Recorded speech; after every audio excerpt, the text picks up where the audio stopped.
When John Gotti was growing up, particularly in the 1940s and 1950s in New York City, crime rates and organized crime were notable issues, but they weren't documented as extensively as they are today.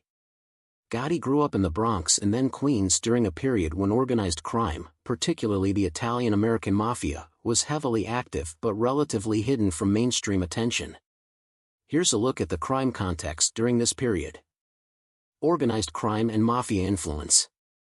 Organized crime presence. Organized crime families, especially the five main Italian mafia families, were deeply embedded in New York City by the 1940s.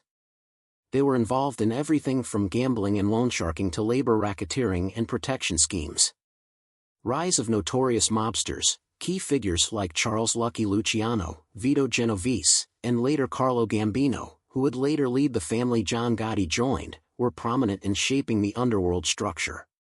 Infiltration of unions and industries. The mafia held significant influence over unions and industries, including construction, the garment industry, and the docks, which allowed organized crime to flourish.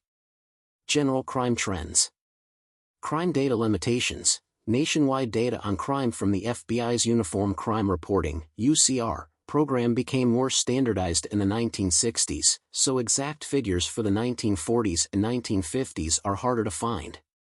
Street crime rates. Street-level crimes, including robberies and assaults, were generally less common than in later decades but still prevalent in certain urban areas. Law enforcement. Law enforcement had limited resources and capabilities for combating organized crime. The focus was often more on petty crime rather than organized networks, which led to the mafia's relative invisibility from mainstream media until the later decades. Key developments in crime and policing in NYC. Police crackdowns. In the 1950s, Mayor Robert Wagner and NYPD Commissioner Stephen Kennedy led efforts to crack down on organized crime. These efforts culminated in major events like the 1957 Appalachian Meeting, where dozens of mob bosses were arrested, which revealed the mafia's deep influence on American society. Low detection rates for organized crime. The mafia thrived partly due to the Code of Silence, omerta, making it difficult for law enforcement to make headway in organized crime cases. Social and economic factors. Economic conditions. Post-World War II New York City saw economic challenges and shifts in demographics, with Italian-American communities in neighborhoods like East New York, Brooklyn, and South Queens experiencing poverty and limited upward mobility, which sometimes made organized crime an attractive path. Social climate. In neighborhoods with strong mafia ties, organized crime groups provided a kind of social order and protection that the government couldn't, which added to their influence and appeal. Overall, during Gotti's formative years, organized crime wasn't widely visible to the general public, but it thrived in the background, heavily influencing the economic and social life of many New York neighborhoods. Gotti's rise in the mafia came during a time when organized crime families were flourishing but starting to encounter increased law enforcement scrutiny. John Gotti's parents, John Joseph Gotti Sr. and Filomena Fanny DiCarlo, led a life that contrasted sharply with their son's notoriety. John Sr. and Fanny were both of Italian descent, and they came from immigrant families that had settled in the United States to pursue better opportunities. John Joseph Gotti Sr. was born in New York City and worked primarily as a day laborer, though he struggled to hold steady jobs, often due to limited education and financial instability. This lack of reliable income created a difficult environment for the family. The Gottis lived in poverty, moving frequently due to financial hardships and struggling to provide for their large family. John and Fanny had 13 children in total. Filomena Fanny DiCarlo was the central figure in the household, responsible for raising her children and managing the home. Despite her strong family values, she faced the challenge of keeping her children on the right path in a challenging environment. The family lived in Brooklyn, in neighborhoods where organized crime was a powerful influence, and John Gotti Jr., as well as some of his siblings, would later be drawn into that world. Ultimately, the struggles of Gotti Sr. and Fanny DiCarlo shaped the environment in which their children, particularly John Jr., were raised.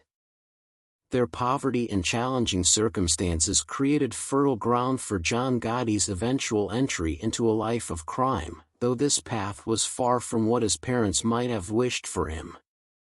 John Gotti grew up in a poor, often tumultuous environment in the Bronx and Brooklyn, New York. As one of 13 children, he frequently moved with his family due to financial instability. From an early age, Gotti was exposed to the influence of organized crime in his neighborhood, which shaped his future choices. He had a difficult relationship with his father, who struggled to provide and often left the children to fend for themselves, creating a sense of resilience in young Gotti. Gotti attended Franklin K. Lane High School but dropped out at age 16. By then, he was already involved in petty crime, including theft and street gang activities. Soon after, he joined local criminal groups and began working under various mob-connected figures in his area. His schooling was limited, and he prioritized learning the rules of the streets over formal education. By the late 1960s, Gotti had formally entered the world of organized crime, aligning with the Gambino crime family, one of the 5 families that dominated New York's mafia scene. Over the years, he moved up the ranks, eventually becoming a prominent enforcer, then a captain. His reputation grew as he displayed a mix of charm, ruthlessness, and loyalty to his associates. In 1985, after orchestrating the assassination of then Gambino boss Paul Castellano, Gotti took control of the family, becoming one of the most powerful and publicized mafia bosses in history. In his personal life, Gotti married Victoria DiGiorgio in 1962, and the couple had 5 children. Despite his criminal lifestyle, he was known as a family man and tried to keep his life in organized crime somewhat separate from his home life. Victoria played a stabilizing role for him, raising their children in a somewhat traditional setting while Gotti dealt with his underworld activities. His high-profile lifestyle and many legal battles would eventually impact his family, but his devotion to them remained evident throughout his life. John Gotti met his future wife, Victoria DiGiorgio, in a bar in 1958. At the time, both were teenagers living in Queens, New York. Victoria, who came from a half-Italian, half-Russian background, was captivated by Gotti's charm and confidence. Despite his early involvement in petty crime, he was known for his charisma and wit, qualities that attracted her. The couple quickly grew close and began dating seriously. Their relationship was marked by a deep connection, though it wasn't without its challenges, largely due to Gotti's growing involvement in the underworld. Victoria was aware of Gotti's criminal ties, but the couple maintained a strong bond, and she chose to support him, understanding the realities of his lifestyle. They married in 1962 when Victoria was pregnant with their first child, Angela. Over the years, they went on to have 4 more children, Victoria, John Jr., Frank, and Peter. In their marriage, Victoria often played a grounding role for Gotti. Although his criminal activities kept him away from home, he tried to be present for his family whenever possible and valued the stability that Victoria provided. He did his best to shield her and their children from the details of his criminal life. While he was affectionate and involved with his children, he maintained a traditional style of parenting that expected respect, discipline, and loyalty. Victoria, meanwhile, managed the household and instilled her own values in their children, trying to create as normal a life as possible despite Gotti's high-profile status. Gotti's parenting style mixed affection with a degree of strictness. He was deeply protective of his family and took pride in their accomplishments, though his notoriety inevitably influenced their lives. He taught his children loyalty and family unity, values he considered paramount. Victoria complemented his approach with her nurturing presence, trying to keep the family grounded and shielded from the external pressures brought on by Gotti's position in organized crime. John Gotti's path to the top of the Gambino crime family began in the 1960s. After dropping out of high school and getting involved in street gangs, Gotti soon connected with members of organized crime in his neighborhood. He first started with small-time jobs for Carmine Fatico, a key associate in the Gambino family who operated out of East New York, Brooklyn. Gotti became involved in hijacking trucks at JFK Airport, a lucrative activity for the mob. His loyalty and aggressive style earned him a reputation as a rising star within the organization. In the 1970s, Gotti gained prominence as an enforcer for the Gambinos and took on more responsibilities. He became a protege of Aniello Neil Delacroce, a powerful underboss who valued Gotti's tough reputation and loyalty. Under Delacroce's mentorship, Gotti climbed the ranks, eventually becoming a captain in charge of his own crew. His involvement in organized crime continued to grow, and by the early 1980s, Gotti was a well-established figure within the family. In 1985, tension within the Gambino family reached a peak when the then-boss, Paul Castellano, began clamping down on members who were involved in drug trafficking, including Gotti's crew. Feeling threatened by Castellano's leadership and wary of his repressive rules, Gotti conspired to take control. On December 16, 1985, Gotti orchestrated Castellano's assassination outside a Manhattan steakhouse, paving the way for him to take the top position in the family. The murder of Gambino family boss Paul Castellano on December 16, 1985, was driven by a complex set of events involving tension, betrayal, and power struggles within the family. Here are the key events that led to Castellano's assassination. 1. Castellano's leadership style and discontent among soldiers. After taking over the Gambino crime family following the death of Carlo Gambino in 1976, Castellano ran the family differently than his predecessor. He distanced himself from the street-level operations and focused more on white-collar crimes, like construction and labor racketeering. This approach led to dissatisfaction among many Gambino family members, especially those involved in traditional, street-level criminal activities. They felt that Castellano was out of touch with the soldiers and lacked the hands-on leadership that was expected in the mafia.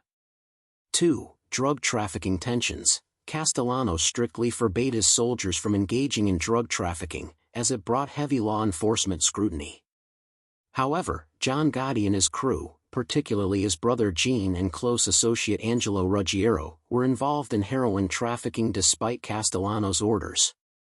When the FBI intercepted phone conversations from Ruggiero discussing drug deals, Castellano demanded the tapes. Gotti and his crew feared that if Castellano accessed the tapes, he would retaliate against them, possibly ordering their deaths. 3. Castellano's power moves and threats. Rumors began to circulate that Castellano was planning to eliminate Gotti and other members of his crew due to their drug trafficking activities and perceived insubordination. Castellano was also said to be consolidating power and elevating loyalists, such as Thomas Bellotti, which suggested he was planning to reshape the family leadership structure. These actions heightened Gotti's fears, as he believed that Castellano was preparing to remove him and his crew. John Gotti had a few key underbosses during his time as head of the Gambino crime family. Here's a look at the main underbosses who served under Gotti, and how each was replaced. 1. Frank DeCicco. Role: Frank DeCicco was Gotti's first underboss after Gotti became the boss in 1985, following the assassination of Paul Castellano. Replacement: DeCicco's tenure as underboss was short-lived. In 1986, just months after Castellano's murder, DeCicco was killed in a car bombing orchestrated by Vincent the Chin Giganti, the boss of the Genovese crime family. Giganti sought revenge for Castellano's murder, targeting both Gotti and DeCicco. Gotti narrowly escaped the hit, but DeCicco was killed instantly. After DeCicco's death, Gotti needed to appoint a new underboss. 2. Salvatore Sammy the Bull Gravano. Role: Salvatore Gravano, known as Sammy the Bull, was promoted to underboss following DeCicco's death. Gravano was a loyal and respected member of the Gambino family and played a significant role in managing the family's operations. Known for his violent efficiency, Gravano was crucial in helping Gotti maintain control over the family. Replacement: Gravano served as underboss until 1991, when he turned against Gotti. Frustrated by Gotti's leadership style and alarmed by FBI recordings of Gotti blaming him for various crimes, Gravano agreed to cooperate with federal authorities. He testified against Gotti in 1992, leading to Gotti's conviction. Gravano's betrayal was a major blow to Gotti and forced the Gambino family to regroup and find new leadership. 3. Frankie Locascio. Role: after Gravano's betrayal, Frank Locascio was effectively Gotti's underboss, even though Gotti was already imprisoned. Locascio had been a trusted captain within the Gambino family, and he took on more leadership responsibilities after Gravano's departure. Replacement: Locascio was eventually convicted alongside Gotti in 1992 on racketeering and murder charges and sentenced to life in prison. Following Locaccio's conviction, the Gambino family had to restructure yet again, with other members taking on leadership roles as the family sought to stabilize after Gotti's incarceration. 4. Peter Gotti. Role: after John Gotti's imprisonment, his brother Peter Gotti gradually assumed leadership and became the acting boss, while other members filled in key roles. Peter had been a loyal, albeit less influential, figure in the family and tried to maintain order during a turbulent time. Replacement: Peter Gotti's leadership faced challenges, including law enforcement crackdowns and internal disputes. Eventually, he too was convicted of various charges, including racketeering, in 2003. Following his conviction, the Gambino family saw further changes in leadership as they adjusted to the absence of the Gotti family's direct influence. Each of these underbosses played a critical role in Gotti's leadership, but law enforcement pressure and internal tensions ultimately led to frequent shifts in power. John Gotti's criminal career was extensive, beginning with minor crimes in his youth and escalating as he moved up in the Gambino crime family. Initially, he was involved in petty theft, street gang activities, and hijacking trucks at JFK Airport, all of which earned him a reputation and loyalty within the organization. As he rose within the ranks, his crimes evolved to include murder, extortion, loan sharking, and racketeering. One of Gotti's early arrests came in 1968, when he and his associates were caught hijacking a truck loaded with cigarettes. Gotti served 3 years in prison for the crime, his first significant stint behind bars. Throughout the 1970s and early 1980s, he continued to face arrests for various charges, including assault and illegal gambling, but he often managed to avoid long-term imprisonment, thanks to his legal team and the difficulty of obtaining reliable witnesses. In the 1980s, as Gotti climbed higher in the Gambino family, his criminal activities became more serious. After arranging the assassination of family boss Paul Castellano in 1985, Gotti took over as head of the Gambino family, orchestrating and overseeing numerous criminal operations. However, his high-profile lifestyle drew attention from law enforcement, and he soon became a top target for the FBI. Gotti was arrested multiple times in the late 1980s and early 1990s but continued to avoid conviction, earning the nickname the Teflon Don. His acquittals were often attributed to witness intimidation and jury tampering, which frustrated law enforcement and only fueled their determination to take him down. Finally, in 1992, Gotti's luck ran out. The FBI had recorded conversations that implicated him in multiple crimes, including murder, and his underboss, Salvatore "Sammy the Bull" Gravano, agreed to testify against him in exchange for a reduced sentence. Gotti was convicted on charges of murder, racketeering, obstruction of justice, and other crimes. He was sentenced to life in prison without the possibility of parole. Gotti spent the rest of his life incarcerated at the U.S. Penitentiary in Marion, Illinois, where he battled health issues, including throat cancer. He remained in prison until his death on June 10, 2002, never having been released. His incarceration marked the end of one of the most notorious mafia reigns in American history. John Gotti's underboss, Salvatore "Sammy the Bull" Gravano, ultimately betrayed him due to a combination of self-preservation and frustration with Gotti's leadership style. Gravano had been a loyal and trusted figure in the Gambino family, overseeing many of the family's operations and acting as Gotti's right-hand man.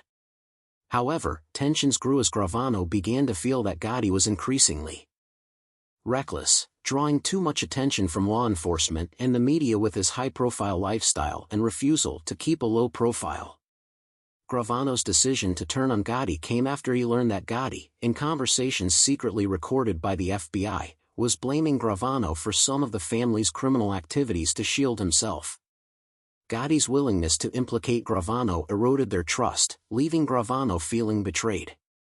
Facing a life sentence and fearing that Gotti would ultimately sacrifice him to save himself, Gravano decided to cooperate with the government.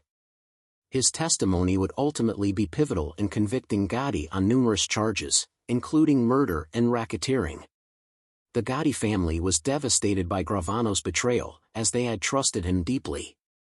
Victoria Gotti, John's wife, and their children viewed Gravano's actions as the ultimate betrayal, especially given his close relationship with the family. They publicly expressed anger and disdain for Gravano, condemning him as a traitor. In the years following, the family continued to harbor resentment, seeing Gravano's cooperation as a deeply personal betrayal that contributed significantly to Gotti's downfall and eventual life imprisonment. John Gotti was one of 13 siblings, growing up in a large, tightly knit Italian-American family. His siblings included Peter, Richard, Jean, and Vincent, some of whom also became involved in organized crime. Jean Gotti was particularly close to John and followed him into the Gambino crime family, working as an associate and eventually rising to a significant position under John's leadership. Peter Gotti also became involved with the Gambinos and later assumed a leadership role after John's imprisonment. This closeness fostered a deep bond of loyalty among the Gotti brothers, who often supported one another's criminal endeavors. However, there were tensions and disagreements within the family, primarily revolving around John's leadership style and his high-profile approach, which some felt brought unnecessary law enforcement attention. Richard Gotti, who was less deeply involved in crime, reportedly clashed with John over his choices, preferring a quieter, lower-profile life. Peter, too, was sometimes hesitant about John's media exposure and flamboyance, believing it jeopardized the family's stability. Despite these differences, the Gotti siblings generally remained loyal to one another, especially in the face of legal troubles and public scrutiny.